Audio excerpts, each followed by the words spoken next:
नमस्कार। आज हम अध्ययन करेंगे पाठ्यक्रम को लागू करने में जो आपके मुख्य संसाधन यूज होते हैं उसकी हम चर्चा करेंगे, जो रिसोर्सेज हैं। तो इसको दो मुख्य भागों में बांटा जा सकता है। पहला है आपका प्रिंटेड आपके रिसोर्सेज और दूसरा है नॉन प्रिंटेड रिसोर्सेज। आप इन्हें मटेरियल के रूप में भी पढ़ सकते हैं कि जो आपकी सामग्रियां हैं।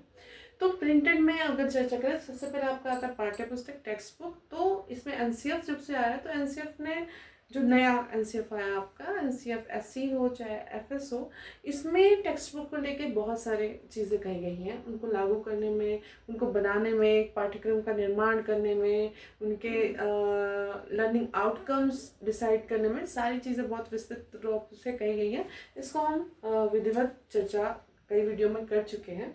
तो टेक्स्ट बुक आपका बेसिक आपका रिसोर्स होता है। इसके अलावा आपका हस्तपुस्तिका जो हैंड बुक्स है, तो इसमें आपके टीचर हैंड बुक भी है, संदर्शिकाएं हैं, ये भी आपके इस्तेमाल होती हैं, जिसमें आपके प्री प्लान जैसे कौन से डे में कौन से वीक में क्या पढ़ाना है सब बना हुआ होता है, उसमें आप संशोधन भी कर सकते हैं। इसके अलावा जो लेसन प्लान्स आप बनाते हैं और जो टीएलएम्स बनाते हैं, वो सारी चीज़ें भी इसके अंतर्गत आएंगी। चार्ट हो गया आपका, पोस्टर हो गया, आपके मैप्स हो गए, मानचित्र हो गए, कार्य पुस्तिका जो बच्चों की होती है, कार्य पत्रक जो मिलते हैं, ये सारी चीज़ें हैं। फ्लैश कार्ड हो गए, सूचना बोर्ड हो गया, ये भी आपका एक रिसोर्स ही है। इसके अलावा आप कह सकते हैं, अगर थोड़ा सा हाई लेवल पे जाएंगे तो प्रयोग मैनुअल्स होते हैं, किसी चीज़ को प्रयोग करने के मैनुअल्स होते हैं या प्रयोगशाला का मैनुअल्स होता है, ये सारी चीज़ें हैं। केस स्टडी की हायर लेवल का है, मतलब आप मिडिल स्टेज में जाएंगे तब की बात है। फिर बात करते हैं हैंडआउट्स हैं, समाचार पत्र हैं, मैगजीन्स हैं, बाल पत्रिकाएँ हैं, पुस्तकालय है कह सकते हैं, चित्र है, जितने आपके पोस्टर्स हैं जिसमें चित्रों के माध्यम से जो आप रिसोर्स की तरह यूज़ करते हैं। संपत्ति मानचित्र है, जो कॉन्सेप्चुअल मैप बनाते हैं आप, किसी एक बिंदु जो मुख्य थीम होती है उसको विश्लेषित करके आप मतलब पूरे चैप्टर्स को एक पिक्चर में ड्रॉ करते हैं। तो ये बहुत ही अच्छा मेथड होता है आपका। इसके अलावा विशिष्ट संदर्भ में मुद्रित सामग्रियाँ, जो जैसे CWSN आपके बच्चे हैं, दिव्यांग बच्चे हैं, या अधिगम रूप से पिछड़े बच्चे हैं, या कह सकते हैं जो आउट ऑफ स्कूल के भी अलग मटेरियल्स आते हैं, जो लेट हो गए हैं पढ़ने में, तो उन सारी मटेरियल्स को भी यहाँ पे कह सकते हैं आप। खेल और पूछताछ सामग्री, मतलब जैसे जो खेल कूद की सामग्री, क्योंकि खेल खेल में सीखने की बात कही गई यहाँ पे। आपका जो फाउंडेशनल स्टेज है और प्रिपरेटरी में भी आप उसको यूज़ करते हैं, तो उसकी सामग्री जो हो गई, ये भी आपके ऐसे गेम्स जो आपके बुक मतलब वर्कशीट्स में होते हैं, या आप एज अ लर्निंग मटेरियल की तरह यूज़ करते हैं। कार्यशाला पूछताछ सामग्री, जो इंक्वायरी बेस्ड लर्निंग की बात कही गई है, तो उसकी सामग्रियां हैं। पुस्तकालय आपके हो गए, आपका कार्यशाला हो गया। पुस्तकालय तो आप शुरू से ही यूज़ करते हैं, और उसमें आप कक्षा 1 के बच्चों को पुस्तकालय में कैसे इन्वॉल्व करेंगे, तो उनके लिए जो जब स्टार्टिंग में लर्निंग सीखते हैं तो बिग बुक्स आती हैं जिसमें बड़े बड़े चित्र होते हैं, एक एक लाइन में लिखा होता है, तो उनको पढ़ना सिखाते रहते हैं। और फिर उसके बाद आप उनको मतलब बहुत ही ईजीएस्ट आपकी बुक्स होती हैं कुछ, जो मतलब जिस लेवल का है उस हिसाब से पुस्तकालय में पुस्तकें होती हैं। फिर जादुई पिटारा सामग्री और टीएलएम। तो जादुई पिटारा में आपकी कठपुतली और आपके मास्क और बहुत सारी चीज़ें, सारे फ्लैश कार्ड और ब्लॉक्स, सब कुछ होता है, मतलब एक पिटारा जिसमें टीएलएम का खजाना है। तो ये जो आपका अनुभव करने वाली चीज़ें हैं या आपकी दिखने वाली चीज़ें हैं, मतलब आप कह सकते हैं प्रिंटेड जो है, ये सारी चीज़ें इसमें आएंगी। अब बात करते हैं नॉन प्रिंटेड की। तो नॉन प्रिंटेड आपका रिसोर्सेज कौन है, तो सबसे इम्पॉर्टेंट जो है वो है दीक्षा। दीक्षा ऐप क्या है, आपको पता है, digital infrastructure for knowledge sharing इसका फुल फॉर्म है, और हमने इसके बारे में प्रीवियस वीडियो में चर्चा की थी। आपकी PM ई विद्या के अंतर्गत जो चीज़ें आती हैं, तो वहाँ पे हमने देखा, जहाँ पे आपके सारे लेक्चर्स, कोई भी कंटेंट आप QR बुक से स्कैन करते हो, वहाँ से डायरेक्ट वीडियो, आप जादू पिटारा को स्कैन करते हो तो वहाँ पे उसके एक्टिविटीज़, मतलब टीचर्स के जो आपके ट्रेनिंग हो गई, उनके लिए मटेरियल हो गया, तो सारी चीज़ें आपकी उपलब्ध है। तो बहुत ही इम्पोर्टेंट ये आपका है।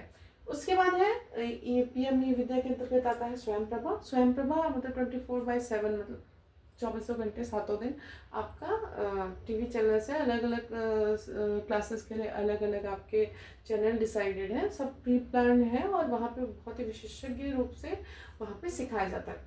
स्वयं भी आपको पता है, ये भी बहुत अच्छा है, मतलब बहुत ही इनोवेटिव है और दूर मुक्त शिक्षा के अंतर्गत ये सब आते हैं। इसके बाद पीएम ई विद्या में विद्यादान की बात कही है। इसके अलावा रीड अलोंग ऐप है आपका, जिसमें पढ़ते हैं बच्चों की स्पीड देखी जाती है, पढ़ने का क्या तरीका है, मतलब कैसे हिस्से करके पढ़ रहे हैं कि फ्लो में पढ़ रहे हैं, कितने मिनट में कितने सेकंड में कितने मिनट में कितना वर्ड आप पढ़ रहे हैं, ये सारी चीज़ें होती हैं। निपुण ऐप आपका यूज़ किया जाता है आकलन में, लेकिन उसमें प्रैक्टिस जो बनाई है वो आप इसको रिसोर्स की तरह यूज़ कर सकते हैं। ये कक्षा 1, 2, 3 के लिए था, अब 1, 2 के लिए है, उसके लिए बात कर रहे हैं हम।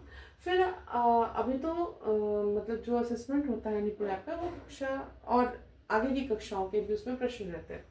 फिर बात करें आपका डिजिटल बुक्स हैं आपकी बहुत सारी है, टीवी है आपका, कह सकते हैं आपका आईआईटी जो वर्चुअल लैब्स की बात कही गई है पीएम ई विद्या में, शिक्षा वाणी रेडियो और पॉडकास्ट है, इसमें बहुत सारे आपके टॉपिक से रिलेटेड जो होते हैं बच्चों के लिए, ये सारी चीज़ें हैं आप अगर चर्चा करें नॉन प्रिंटेड में। इसके अलावा जादुई पिटारा जो आपका क्यूआर स्कैन करेंगे, जो ई कंटेंट है उसका, वो सारी चीज़ें नॉन प्रिंटेड वाली वो आपका मतलब अनुभव वाले भी है और यहाँ डिजिटल वाले भी यहाँ पे आप देखेंगे। भाषा गणित विज्ञान ये सब की किट्स उपलब्ध होती हैं, ये सारी चीज़ें हम यूज़ करते हैं। प्रोजेक्टर, यूट्यूब, आप कह सकते हैं सोशल मीडिया, आप लर्निंग ऐप्स बहुत सारे हैं, ठीक है, सीखने के, भाषा के, गणित के और मतलब बुद्धि संवर्धन के बहुत सारे ऐप्स हैं। क्यूआर स्कैन मतलब हर जगह बुक्स में हो, कहीं भी हो, कुछ भी हो, हर जगह आपकी एक्टिविटीज़ हर चीज़ का क्यूआर स्कैन आप करिए, आपको वो चीज़ें डिजिटली दिखती हैं, तो वो आपका नॉन प्रिंटेड में आ जाएगा। पीपीटी जो आप मेड करते हैं या बनी बनाई आती है, पीडीएफ्स आते हैं, उसके थ्रू आप सिखा सकते हैं। एनिमेशंस बहुत सारे हैं। एआई आपका आर्टिफिशियल इंटेलिजेंस बहुत इम्पॉर्टेंट हो गया कहीं, अब तो मतलब अन्य देशों में इसको एक डेस्क एआई डेस्क मतलब बना दिया गया है कि बच्चे उस पर सीखें। एमएल आपका मशीन लर्निंग, जितनी चीज़ें हैं मशीन लर्निंग के अंतर्गत। भाषिणी ई भाषिणी है आपका, जिससे कि उसमें हर भाषा में कन्वर्ट करने का जो आपका है वो भी पीएम ई विद्या के अंतर्गत आ सकता है। और ई पाठशाला जो एनसीईआरटी की है, जिसमें सारे बुक्स अपलोड है और चीज़ें हैं, मटेरियल है, वो चीज़ें हैं। यहाँ पे जो भाषणी से लेकर तो तुल्यकालिक और अतुल्यकालिक संप्रेषण की बात जब कही गई आपके नॉन प्रिंटेड में, तो जैसे अतुल्यकालिक में जैसे आपने किसी को भेज दिया, वो चाहे जब पढ़े, ठीक है, मतलब फ्री है, आप जैसे ईमेल भेज दीजिए, टेक्स्ट भेज दीजिए, व्हाट्सएप कर दीजिए। और तुल्यकालिक में क्या है, वीडियो जैसे कॉल करिए, अगर उस समय नहीं उठाता तो वो बाद में नहीं, मतलब बाद में दूसरी कॉल करने देगी। तो ये सारे आपके संप्रेषण माध्यम हैं जो आपके नॉन प्रिंटेड में आते हैं। फिर बात करें श्रव्य इकाइयों की, श्रव्य इकाइयाँ हैं, दृश्य इकाइयाँ हैं, मतलब आपका एयू है, वीयू है, दृश्य श्रव्य एवी है। तो इसमें बहुत सारी चीज़ें हैं श्रव्य इकाइयों में। और जैसे ये कल्पना करने में, जैसे बच्चे सुनता है, देख नहीं रहा, तो इमेजिन बहुत अच्छा करता है। फिर जो बच्चे देख नहीं सकते उनके लिए बहुत अच्छा होता है। और भी कई चीज़ें हैं, इंटरेस्टिंग चीज़ें हैं, स्टोरीज हैं, पोएम्स हैं, सॉन्ग्स हैं, ये इनके अंतर्गत आते हैं। दृश्य इकाइयों में आपके विजुअल एनिमेशंस, चित्र और मूक एनिमेशंस, ये सारी चीज़ें हैं। एवी में आपके वीडियोस वगैरह जितने भी कंटेंट है वो सारे हैं।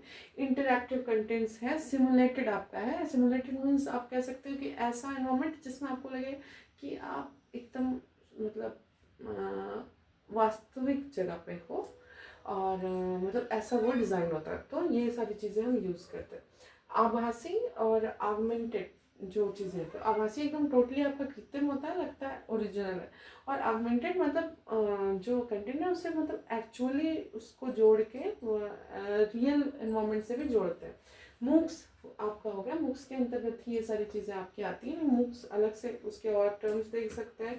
मॉड्यूलर है आपका, कह सकते हैं ई पुस्तकालय है, ई लाइब्रेरीज है, कंप्यूटर संबंधित जितनी लर्निंग है, CAI आपका कंप्यूटर असिस्टेड लर्निंग या इंफॉर्मेशन, तो ये चीज़ें यहाँ पे हैं। Instructions, sorry.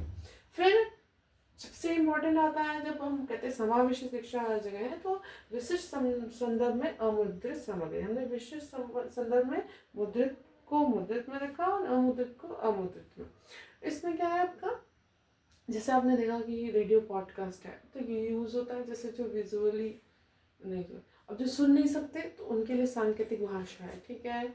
हम उनको ABCD सिखाएंगे और एक्सप्रेशन, आप राष्ट्रगान में ही देखते हैं कि सांकेतिक भाषा में करते हैं बच्चे को, तो बहुत ही ज़्यादा उच्चतम स्तर आप कह सकते हैं सोच का है कि वो हमारे बच्चे हैं, वो पिछड़ नहीं सकते, उनके लिए हम हर चीज़ करेंगे। आपके जो लेसन प्लान्स भी हैं नए बन रहे हैं, उसमें भी वो विशिष्ट बच्चों के लिए स्पेशल आपके जो चीज़ें हैं, टर्म्स हैं, रणनीतियाँ हैं, वो इन्वॉल्व है। जो बच्चा लेट लर्नर है या उसको कुछ दिक्कत है, CWSN है, तो उसके लिए भी। तो यहाँ पे जैसे आपका ULCA हो गया, प्रशस्त आपका NCERT के अंतर्गत आता है, NDEAR हो गया, IEP हो गया, ये भी आपका बहुत इंपॉर्टेंट है समावेशी शिक्षा में। समर्थ है, आपको पता है, बना हुआ है उनके अटेंडेंस वगैरह के लिए। डेजी जो PME विद्या के अंतर्गत आता है, जिसमें आपका डिजिटल असेसिबल इंफॉर्मेशन होता है। इसमें जैसे आपके ऑडियो बुक्स हैं और सांकेतिक भाषा होती है। तो ये आपके महत्वपूर्ण आपके प्रिंटेड और नॉन प्रिंटेड संसाधन है, रिसोर्सेज हैं, जो हम पाठ्यक्रम को लागू करने में इस्तेमाल करते हैं। धन्यवाद।